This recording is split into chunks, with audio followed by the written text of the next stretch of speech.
Unaniroga alafu unakufa. Unataka nifunguliwe na nani?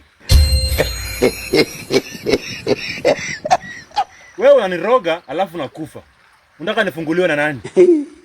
Wewe mganga, wewe mchawi ambao uko hapo nje. Before ukufe, make sure umefungua mtu wenyewe. Kuliko kufa na nyota yake.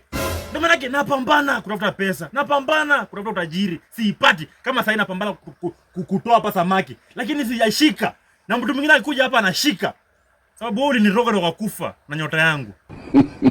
Make sure usikufe kabla hujafungua mtu wenyewe. Maana gani mtu aumie? Sababu tu aliba mapera chinduli. Ni moja tu. Sababu yako. Ni kama amesikia. Angalia tilapia hapa, ni kama nimeshika tilapia hapa. Nimeshika tilapia. Oya bro. Kuja na ndoo nimeshika. Oya.